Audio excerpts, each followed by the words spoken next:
part. Any of the online stuff, I am a complete disaster. Here we go. Yeah, that poor white belt got beat. He got beat off camera.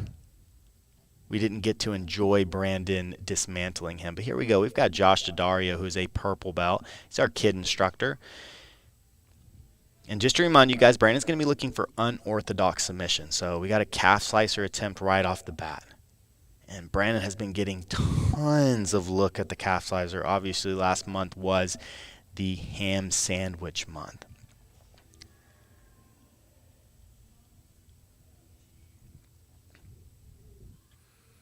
So we saw a really quick Aoki lock right there.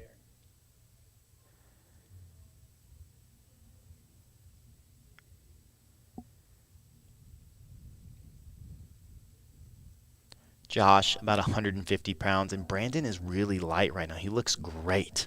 He's 170 pounds, and this is the best shape he's been in overall since he stopped competing.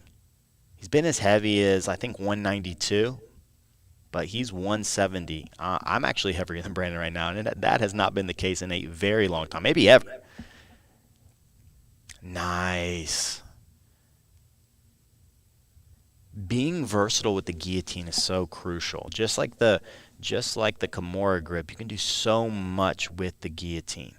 We saw Brandon use that chin strap, uses the butterfly hook to sweep Josh over, and now he's working into an anaconda choke.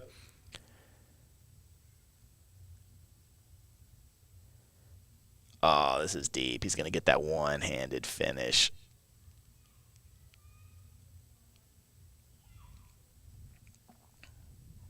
Oh, man. That high elbow.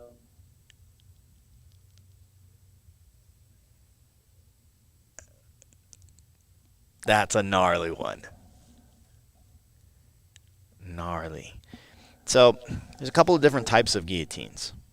Brandon has really been preferring chin straps and then punching that wrist high and then going into the high elbow. We saw Brandon transition from an anaconda into the high elbow.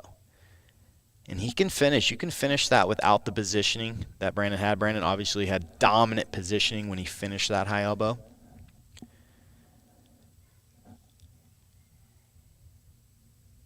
So that's actually a little bit different than the Marcelo teen. Just different gripping.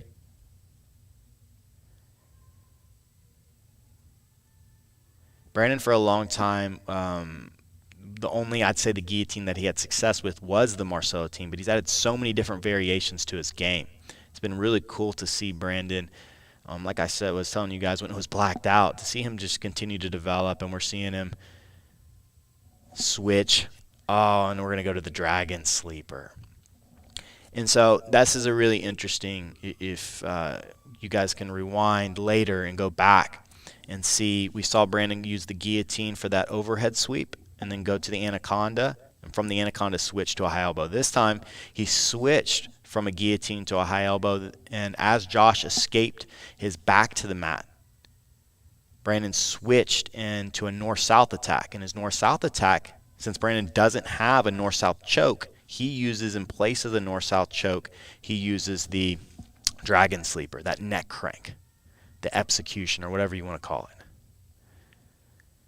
And so Marcelo, he goes from guillotine. If they escape their back to the mat, he'll switch to a north-south. Brandon, his north-south attack is the neck crank. And that's such a good movement, and there's a couple of different ways to do that. You can do it kind of the catch wrestling way. If you follow Johnny Buck at all, he's hit this multiple times in competition, and it's brutal. I mean, he'll stand up with guys in that position. Brandon does it a little bit more flowy, and it's cool to see. We had Johnny Buck on 2 weeks ago, him really develop good jiu-jitsu. He's playing the guard a lot, and we saw him actually sweep Brandon in their round. To Brandon taking some catch wrestling moves from Johnny Buck and making him a little bit more jiu-jitsu-y. It's been a great relationship seeing those two guys get and learn from each other, like get better and learn together.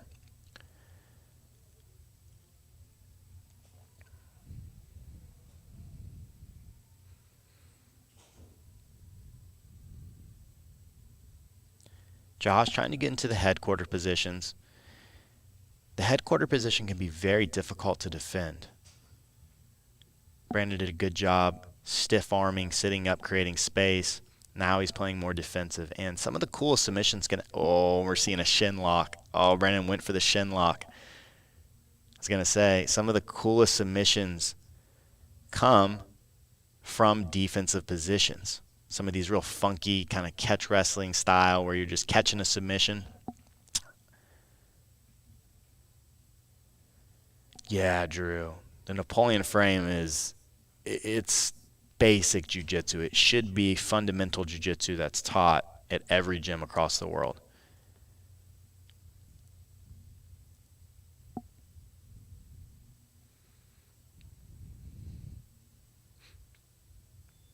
It's fun. I remember when I first saw Brandon getting good at jiu-jitsu.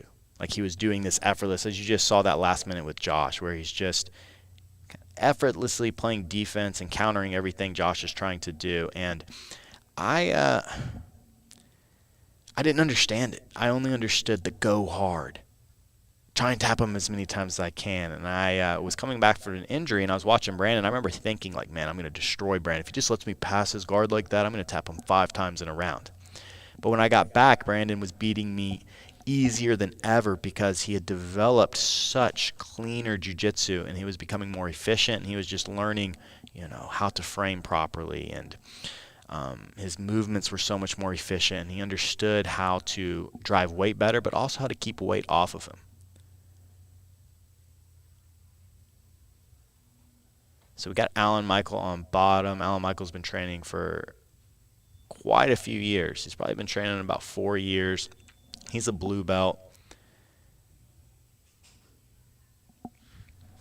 We don't see Brandon standing passing very much. We saw Brandon right there use the knee pinch, and he rode Alan Michael's movement. So Alan Michael tried to push away, and Brandon used a kind of a modified, we call that wild engine, when you just go over top like that right into the mount, but did a much more slower version, and he's on top.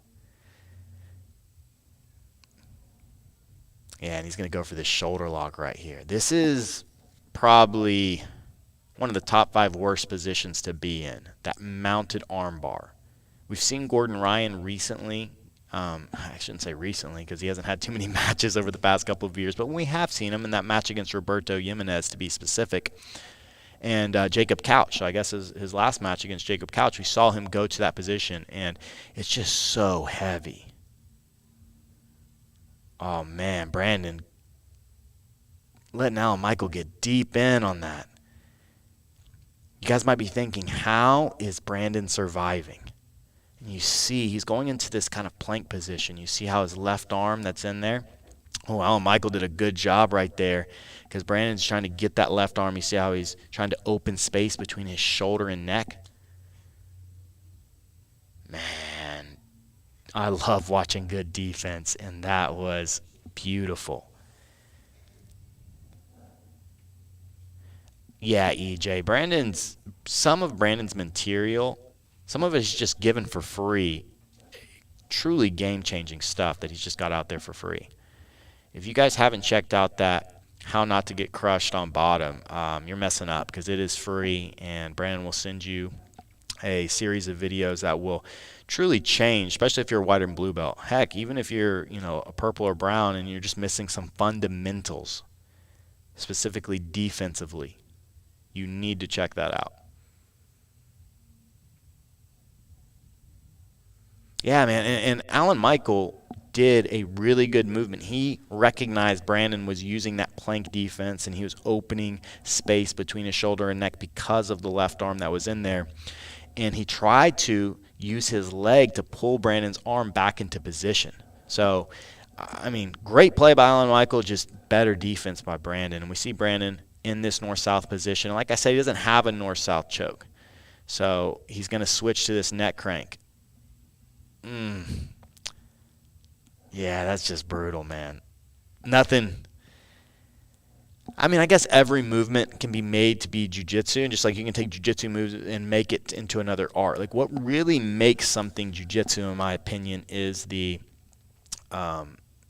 effortlessness and the efficiency of the movements. I mean, you saw right there, Brandon, use a catch wrestling movement more like a jiu-jitsu practitioner, if that makes sense to you guys. So Derek, man, what you can do if you want to get that free video, you can go to brandonmc.ninja, so Brandon's website, and there should be a link in there for a free course, and you can sign up like that, and it'll just be sent to your email.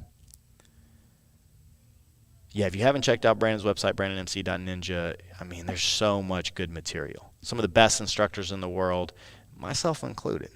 You know, I'm on there. I'm gonna shout myself out.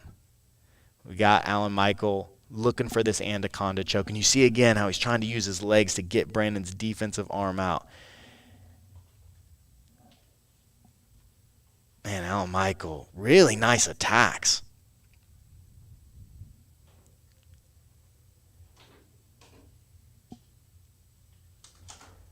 You see that space is a perfect example. You see how he's got the thumb up? Brandon's telling you guys to look.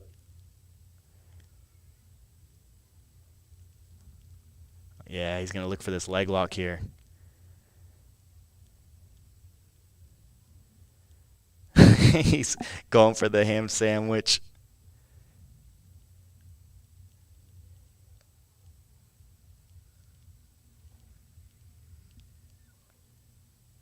Oh, man.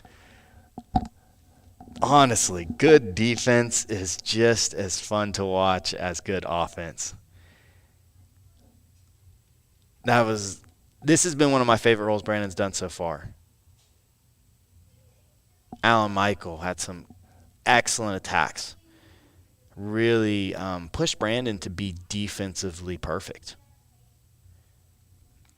I loved how Alan Michael was trying to get Brandon's arm into position. So we saw it with the Darce and the Anaconda, that he was trying to get that arm in position to finish. Brandon, though, just defensive mastery right there.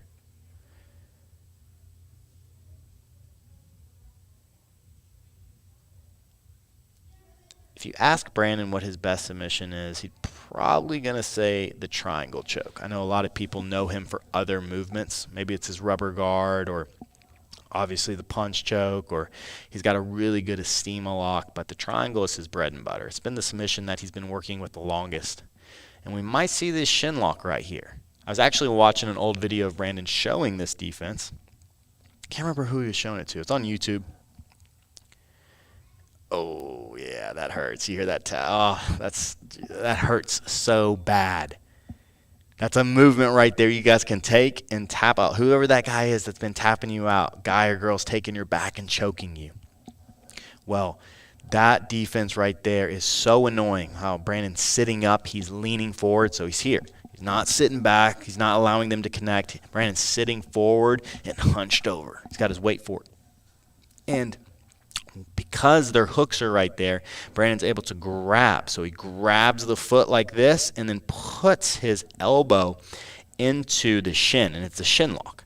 And it hurts. I'm telling you, it hurts so bad. I remember Brandon would first start doing that, and he was showing me. I mean, it's one of those, like, it's not a 10 out of 10 on the pain scale, but it's a 7 or 8 for sure. There's all those nerves in your shin. I mean, you hit something with your shin, you hit something with your shin, you're saying a few 4-letter words. And now imagine you got somebody, a black belt, leaning forward, he's driving, he's got your foot trapped, and he's driving that elbow into your shin. Ugh, brutal.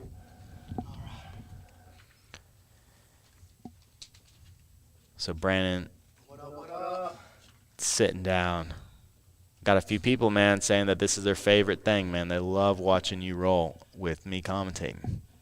Yeah, I hear it. Is this one on, Keely? Check. Okay, yeah. Yeah, I hear that all the time, dude.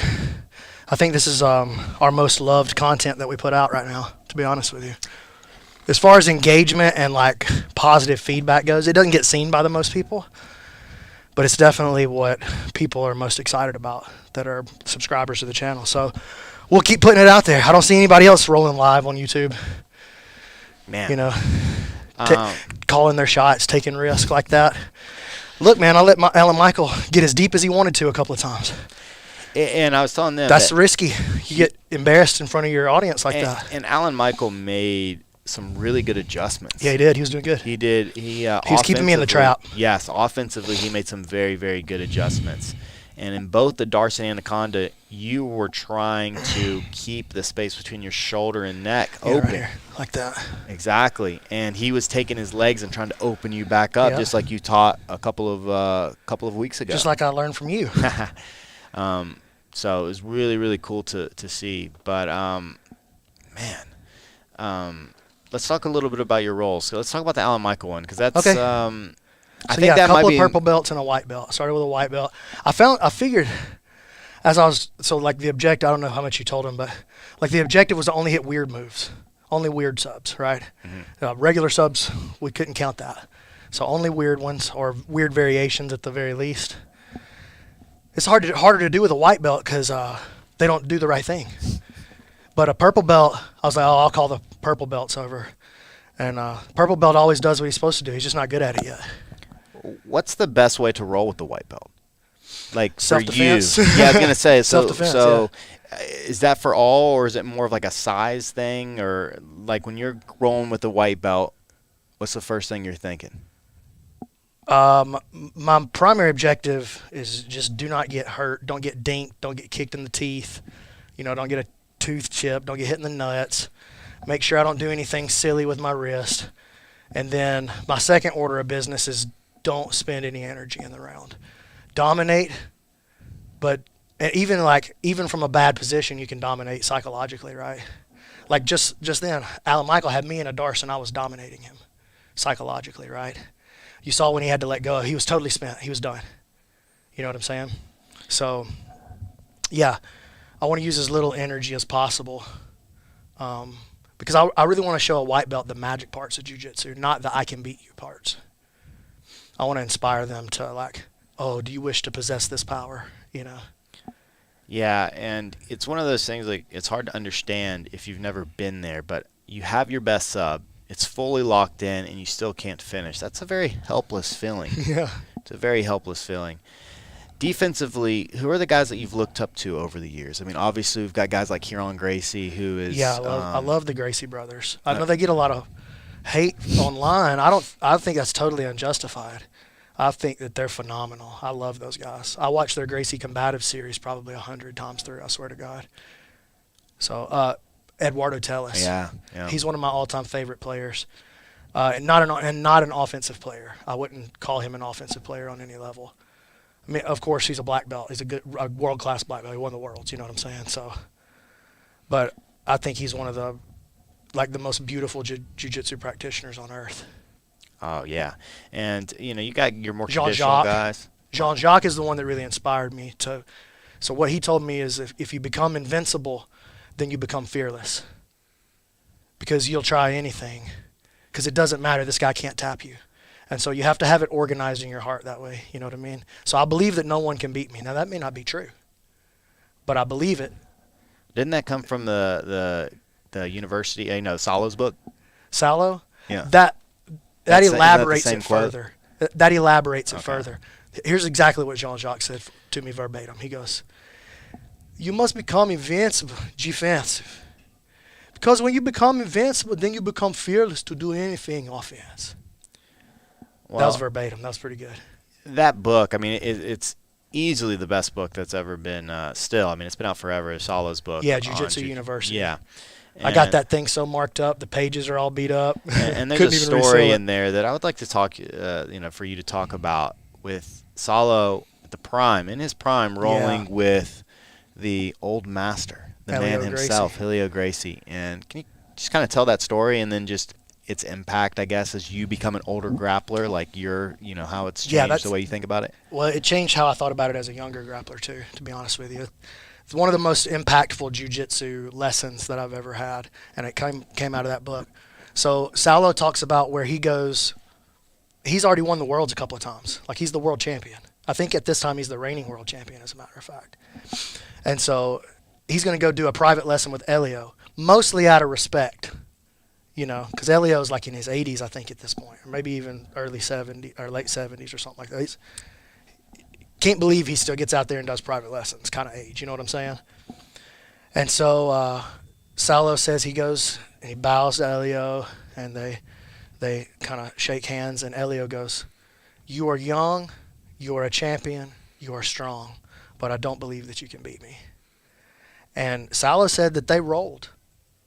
And he said we rolled for, I can't remember how long he says, I think he says 30 minutes, 45 minutes, something like that. He said we rolled for 30 minutes, half hour. And he was right.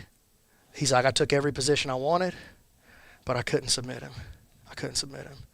And Salo talks about the lesson that he learned that day, that the most advanced jiu-jitsu is survival. And that's what you build. And then he organizes his book based on that story. The white belt is the belt of survival. The blue belt is the belt of escaping. The purple belt is the belt of the guard. The brown belt is the belt of breaking the guard. And the black belt is the belt of submission. Because if you could do all of those things with clean fundamentals, then the submissions land in your lap. Yeah, it's a remarkable story. And there's always been questions about, people, especially modern jiu-jitsu guys, going, how good really could Helio have been? But that story, I mean, we know Salo, his jiu-jitsu is timeless. It's good today. That's what they say, yeah. They call it their timeless jiu-jitsu. Yeah, I mean, Shanji and Salo and Lovato, all those games. Guys, yeah. Shanji, one of my all-time favorite players. Yeah, and so to hear that, it definitely makes you wonder, what secrets that old man, what mastery he truly possessed with a lifetime full of jiu-jitsu. I'm a guy who drinks the Kool-Aid a little bit. I know I'm a 10th planet dude, but I drink a little bit of that Gracie Kool-Aid. I really do. I drink a little bit of that Hickson Kool-Aid. I drink a little bit of that Jean-Jacques Kool-Aid. I drink a little bit of that Gracie Kool-Aid, you know what I'm saying? I think that training with a different method and with different goal sets yields different results. You learn different lessons. And so just the exact same. Oh, this sport jiu-jitsu school trains with the gi. This sport jiu-jitsu school trains no gi. They're the same level of grappler. The students are going to leave with different lessons over the course of 15 years. Generally, they're all going to be the same. But this group's going to understand breaking posture in a different way than this one does. This one's going to understand, no gi's going to understand controlling with the body. Gi's going to understand a little better controlling with the grips. There's what you train in, what your goals are that's going to produce different results and different education. So I think listening to the old ways, I think it's important not to lose sight of the old ways. Never be closed off to the new. White belt forever, but never be closed off to the old ways. Yeah, I think that's a great lesson. That's out of the Bible too. It's like, raise up a child in the way that he should go, and when he is old, he will not depart from it. I think there's a lot of truth in that. Yeah, and it's interesting, as jiu-jitsu continues to develop, because now we just talked, about old jiu-jitsu, about timeless jiu-jitsu, but tonight's goal was some unorthodox submissions. Yeah, tonight's goal was only be weird. Well, and we saw a lot of catch wrestling submissions, but done in a jiu-jitsu way. Yeah, except maybe the shin lock. Yeah, that wasn't very jiu-jitsu. And talk about, I guess, the impact catch wrestling has had on your game. I kind of mentioned Johnny Buck and that relationship. Because Johnny, he's taught both me and you multiple submissions that we both use very regularly. Yeah. I think there's a lot of value in catch wrestling. I think the problem with catch wrestling is because of the approach and the philosophy that they take, it's hard to do it long enough to get good at it. And so it's the methodology and practice that limits catch wrestling. But catch wrestling is just Brazilian jiu-jitsu with a slightly different rule set. You just can't use the guard. You can't be flat on your back, So I think there's a lot of value in catch wrestling. And Johnny Buck was really the first person who made me believe that there was a lot of value in catch wrestling. Not just, I think there's value in Aikido too, right? But it's a little bit here and a little bit here. And I think there's value in Tai Chi, but not the combat, not the moves, the ideas. And so I kind of thought about catch wrestling that way too. That's got some cool little things you can take here and there. But Johnny Buck, when I first started meeting up with him, I started to go, oh, this guy, his specialty is catch wrestling, and he's a pretty dang good grappler. And, yeah. So I would credit Buck with kind of opening my eyes to the possibilities for catch wrestling. Let's look at the chat a little bit. Keelan, what we got going on over there? So that shin lock that you were talking about, Bias Hacker wants to know, he said he's never seen that before. What shin lock was it? Was it the one where you like passed the guard? I think it was the very last sub. It was. When I gave the back. I tried to do it a couple more times, but I just don't have any strength in that hand, dude. I couldn't curl back. So when I went back to it there, I knew I was running out of time. I had to hit that one. That was the only one I really wanted to hit. And so I had to go back to it, and I was like, okay, when I go back right here, I'm going to have to beat on that leg early. And so I got my weight into the shin early, and then I came in with the grip. I think that's how it went. Whereas before I was going toes and then finding the shin with the elbow. That last time I went elbow and then find the toes, and that gave me the perfect lever to put my body weight on it. What do they tap into? The shin pressure or like the toe hold pressure? It can be either one. It's definitely going to break that rolled ankle pressure right there. It's definitely a strong toe hold. It's a very strong toe hold. It will definitely pop your foot for sure. So when you're doing it to somebody, once you get it right, you can feel it. They're going to freak too because their foot is still kind of straight like that. So it's not curled all the way in like that. It's still kind of straight because they're fighting it. And so you can feel that tension right there in that spot. And you can feel like if this loosens up, it's going to break. And so, but once you get the placement right on the inside of the shin bone right there, not here on the front, but right there on the inside of the shin bone. Can you see it, Keelan? So not here on the flat, but on the inside, my elbow drives in on it right there. And there's a bundle of nerves right there. It hurts when you do it to yourself. And then you reinforce it with your body weight right there. That hurts just doing it to myself. So, wop, super chat. Brandon Gamble, he said, I love it when B-Mac quotes scripture, the gospel of jiu-jitsu. Hey, I still got some in there, B. I still got some in there, G. Gamble, I miss you, man. I really love you a lot. After seeing all those dead orchards at CJJ, how does the dead orchard fit into your style of rubber guard? Thoughts on that style or submission? I think the dead orchard is undeniably at this point the best submission from the rubber guard. I don't use it that much. I don't play when I get put on that hip, I do different things. I'm more likely to switch to my rubber guard on the other side than I am to go for the dead orchard. So that's not a huge part of my game. But it's mostly because I haven't practiced it that much. Limb length is also very, very It's important. a factor, but look, I can do it in my weight class. I've definitely done it I did it to Kevin not that long ago, and Kevin's a whole weight class bigger than me and broad and thick, So I can do it. I don't find myself going to it naturally though. Well, and you'll find that once you get black belt, man, you can know the move is great and people can hit it on you, but if it doesn't feel natural to your game, it doesn't get added in until it feels natural. Yeah, but you think about all the great, because sometimes you're talking about great dead orchard, and it's because Nathan Orchard, he's longer. Ben Eddy, Marvin Castile hit a bunch. Barn Cat. Mark, yes, just like these long guys at lower weight class. I think about Christopher McConnell. Remember him from Mobile? He hits that jump. He's in Auburn now. I like that guy. Who's the biggest guy that you've ever seen hit a dead orchard, like the heaviest weight? Oh, I don't know. Because all the guys I think about are under 170 or under. Maybe Thor? Has he ever hit a dead orchard? It feels like he has. I don't know. No, I don't think he has. Maybe has Kyle Chambers got one? Oh, surely Kyle Chambers has got 100 in the back. I don't think so. He seems like I bet you Kyle Chambers has got 30 of them. He seems like the kind of guy. I mean, in competition. That's what I mean. In competition? Blue and purple belt, I bet he's got a ton of them. I don't know, though. I don't know if I know an answer to that. Wop, super chat. Drew Darce just wanted to send love to y'all. I'll be out this summer. Hey, if I were you, I'd wait till the summer was over, player. You getting down here. We got the air conditioner on out there, and it's still hot, man. Yeah. Yeah, and that's there. I was joking with the guy. I'm like, the air conditioning's like a once or twice a week thing, Yeah, don't. Don't get too used to it. Nah, Monday it'll We might be back. we might do it on Wednesdays. I was gonna say Monday it'll be back to being hot. Yeah. But yeah, I just think I know this is there's no scientific evidence behind what I'm about to say, and I just sound like an old grunt tryhard when I talk like this. But I believe this. I believe that training in miserable conditions like that makes you better.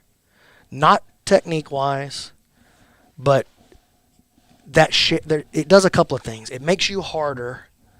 It's the same as training at altitude. I think it gives you the same kind of advantage. Because when you go into a quote-unquote normal grappling environment, like a tournament or some, drop-in gym, Kyle Bain, that's right, Drew, Kyle Bain for sure. But when you train in that suffering out there and then you go into a normal grappling environment, you have 2 more rounds in you than everybody else does. You can dig in for the last 90 seconds of a round while they're trying to, you know what I mean? And then if people are not used to that and they come in to visit, they wilt in the first 2 rounds. I swear to God, like black belts, I'll see them wilt in 2 or 3 rounds. Yeah? Oh, yeah, no, for sure. 100%, and right? They always go, how do you train? I remember I was giving a private lesson once to a brown belt who competes he competes very well. And we just got done with the lesson, and he just was like, I don't know how you train here. Yeah, he's like, I can't roll. I'm like, well, we're about to do 10 rounds, player. Go get a water. Yeah, we did it before our open mat on a Saturday, and he just was like, I can't, I'm skipping. And I was like, okay. I'll tell you something else that training in the miserable conditions like that does. And it's not for you personally, but you benefit from it personally. It's a shared suffering with your team. And it affects the culture in the room in an incredibly positive way when we all struggle together. When we share our suffering, there's a camaraderie and a value in that can't be explained. It can't be put into words, and I can't prove to you it's true, but when I say it, you know it's true. You can feel that it's true. It's not one of those things that I can show you is true, but when you feel it, you'll know it's true. There's something that it does to the culture that's undeniably real. We've had the gym, coming on 12 years now. Mm-hmm. Trust me, I've done 12 summers like this. There's something special about suffering together. There's something special about it. Yeah, that's really beautifully put. And there's stories. I remember there was a story that came out about wartime, and it was like when the Czech Republic and all that was splitting up. Yeah. And like Slovakia and all of that, and they were like interviewing people, and they were talking about how they were happier during wartime because the whole community, nobody was left out. Like the community came together and they looked out for each other, and nobody was left without a family. So even if somebody died, you were just taken into another family. Everybody looked out for everybody. It takes a village, right? It takes a village. And then they're talking about just when wartime was ended, everybody went back to their own selfish and their own lives, and they disconnected from each other. And they were just talking about how much better they felt as a human being during wartime. Shared suffering, man. Yeah. So shared suffering. Well, you think about it, man. One day, wherever it is you're trying to get, whatever it is you're trying to get to in life, one day, if it all works out, one day you're going to get there, yeah? But when you get there, you'll look back fondly on the struggling times. Those are the times that that's what you're actually going for, and you don't realize it. As a wise man once said, life's a journey, not a destination. I believe that was Steven Tyler from Aerosmith. But it's funny how, more interesting a character is. So, right now, everybody's interested in Chimaev. Yeah. Because he's this guy that is coming from Sweden and, had a hard upbringing. And those guys are proof, right? All the yes. Dagestanis that are coming over, hard upbringing. I've been wrestling since I was 3. I've been fighting bears since I was 6. Yeah, it makes a different kind of man. It just does. I just feel like that's undeniable. Yeah. I don't have the science for that. If I did, I probably couldn't read it because I'm from Lawrence County, Alabama. But I know I grew up in shared suffering, and then I grew up on the mats in shared suffering, and I'm telling you, it makes a difference. Oh, hard times create strong men. Yeah. Good times. Yeah, that's why I'm soft everywhere else. I only struggle out there now. Yeah. Well, shoot, man. What was the wildest sub of the night? I hit 2 variations on the executioner. I didn't go back to any sub twice either. Yeah, I mean, we talked in depth about that because one, you win, and somebody was like, "Well, did he just do a Marcellitine?" And I was explaining how you go from high elbow, and it's different than a Marcellitine. Now, Yeah. like I said, your first variation of guillotine, the one that you had most was, I remember at purple belt, you did a lot of Marcellitines. That old school Marcellitine. Eddie was obsessed with it. And I was like, no, this is a different variation that Brandon's using. But just like Marcelo, you have to have a backup to when they try and get flat to the mat. And we saw you used, instead of the north-south choke, we saw you use the drag, whatever you want to call it. I call it the execution or the epstecution. Listen, that's a catch wrestling move. That's a pro wrestling move. But I learned that from Scott Einstein out in West LA. Mm-hmm. That's the guy who showed me that. And that second variation I did where I dropped the knee in behind and finished by pulling back like that, that one's gnarly. That's the one I learned from Epstein. And that's the way I've seen everybody do it over the years. The first variation I did where I step around, like I chair sit into the full back take, that's 10x more powerful. And I've never seen anybody else do that one. Didn't what's his name do that at the ADCC trials? No, they start with a guillotine. So he starts with a guillotine. The guy rotates himself. Tried to rotate. Talking about Justin Rader, right? He did it to Scott Yockel, I think. No, it wasn't Justin Rader. It was the dude from Alpha Male. With the bleached hair. What's his name? I don't know. Oh, I can see him. He was Dillashaw? No. He was He was at Subversive this weekend, by the way. TJ Dillashaw? Yeah, he was just hanging out at Subversive. Oh. He's got a weed company. Huh. And he had a booth there. He was handing out CBD gummies and stuff. Justin Rader. I think it was Justin Rader. Okay. That's what I thought. I think he did it to Scott Yockel. It was Scott Yockel. Yeah, then it was definitely Justin Rader. Okay. They called it the Raider team for a while. But what happened there is he locked up a high elbow or like a old school Marcellitine, Mm-hmm. and then Scott tried to spin out, and as he spun out, he just pulled to the back with it. So same destination. Same destination, I got you. totally different entry. That was a decision that Scott made. This is a decision that I make. Does that make sense? Mm-hmm. I walk him down the path. He said, okay, so Drew's an encyclopedia, man. And shout out to his podcast, by the way, the Neon Belly. Two of the best jiu-jitsu podcasters in the world are in this chat right now. Matt Skaff with the Grappling Discourse podcast, one of the most popular and most widely downloaded and listened to jiu-jitsu podcasts on the planet for good reason. And probably the fastest growing one right now is the Neon Belly podcast, which is Drew Darce. I see good stuff about his all the time, too. So shout out to Drew. But he's an encyclopedia. He says Bill Cooper did one, too, that he called the Mississippi Guillotine from when he was down near you guys with Belcher. Yeah, I think he's down there again, actually. Yeah. Who knows with Bill? Man, there's no telling what he's up to, dog. Yeah. So, yeah, a little bit different variation, but ends in the same place pretty much. I always try to lock the body triangle when I hit mine. Because I'm riding up so high, I lock it right there across the diaphragm instead of low on the hips. So even like a big guy, I can lock it usually across the belly because they're like, so much more narrow here than they are here at the hips. So that's why I got to have that mom jeans body triangle. Yeah, I mean, it's disgusting. What else do we see you hit? Shin lock. Yeah. So the difference on the guillotine is that I was trying not to get to a normal finishing position. I was trying to turn the corner on him. And so I've seen Oliver Taza do that before, actually, where he snatched up a ghillie on a seated opponent, and then instead of going up or lifting or whatever, he just kept the grip and he turned the corner like he was taking the back, but the head stayed here. Yeah, like and so he ends 100%. up 90 degrees on him.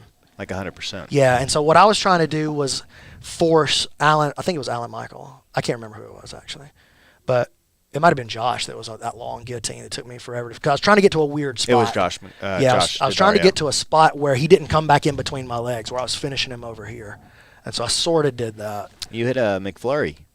Yeah, I hit that one on purpose. Yeah. Shout out to my boy Josh McMurray. I know, as the to Dario, but I was thinking of the McFlurry. Yeah. That's one of the most brutal positions.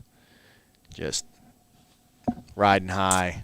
Yeah. All the weight on the diaphragm. I don't know if y'all could y'all hear the broadcast? Could y'all No. hear it? Okay. Well, man, as soon as you get that just a little pressure like that, people like Oh my God, my shoulder's coming out. They tap fast. That's one of the most powerful Kimura positions I know. Oh, yeah. We saw Gordon Ryan use that same exact sequence. I believe it. When was that? Oh, we've seen him a few times. We saw him, in his last match, he tapped Jacob Couch from just that position. Just S-mount, yeah. And then we saw him use that against All right. Roberto. Put that in there. He finished the armbar, but we saw him use that same exact sequence of sticking the arm. Yeah. Especially the second time. I learned that from one of our brown belts who hasn't really even trained in, a couple of years now.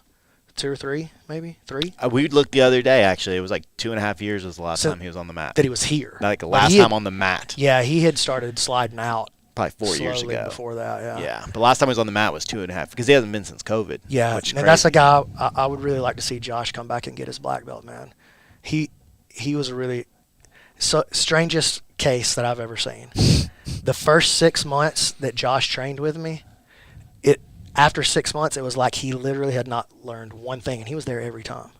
He was trying so hard, and at 6 months, he was just as bad as he was on his first week. And then one day, dude, you remember, he just walks in, and it's like a light bulb came on, and he could do everything I had showed him for the last 6 months. And he just, whatever it was, clicked with him. He started learning how he learned, and he started getting good. And then he applied that to Muay Thai, and he got really good at striking, too. Yeah. Josh was a scary dude. He was, I remember you saying that he was the first guy that you thought, like, man, I'm going to have to tell this guy, like, this isn't for him. Oh, yeah. Yeah. I remember when he first started, I was like, man, I don't know if this guy should be training. Like, he's gonna get hurt, Yeah. So especially the way we were training at the time. I didn't know how to do it well, so I just did it hard. Yeah, and he's always, and I think it's some guys like they need it articulated, and I think he was that case. And at the time, you couldn't articulate positions. You could. Yeah, I just didn't have the depth of understanding that I needed at that time. And so a guy like him really struggled because it was just, his body didn't do move. Do it like me. Yes. Just watch what I do. You get guys that come in, especially breakdancers, they just know how to move their bodies. Yeah, that's the hardest part. That's what made Travis so special right away. One of the things I think he had two skills that nobody has when they start, or it's very rare. Sometimes, like you're saying, a break dancer or a gymnast or a rock climber comes in and they can move a little bit. Like, oh, you got natural movement. That's good. That's super rare. But nobody can feel their opponent when they first start. Travis is the only person I've ever seen that can feel and react without knowing what to do naturally. It was funny. I've never seen it. Because in the Kai, and I've heard most people say this once they like how much easier striking is to learn. I think so. But Travis says, no, dude, grappling's way easier than striking. And I was like, what are you talking about? You're the first person I've ever heard say that. And he said, well, in jiu-jitsu, I can feel them. In grappling, I can't feel. We're not connected. And he said, when I played football, I always struggled with dudes like juking me out and stuff because I couldn't. And he says the same thing. But move him to tight end, and all of a sudden he could get open. He's like, if I can touch you, I can feel what you're doing. And I was like, oh man, I've never heard anybody say that.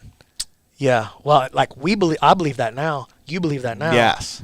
But I had to become a black belt before I really felt that way. I really did. Like I was a black belt before I started feeling that way. Like, oh, yeah, I don't need to know what to do. Yeah. My body can't miss. Yeah.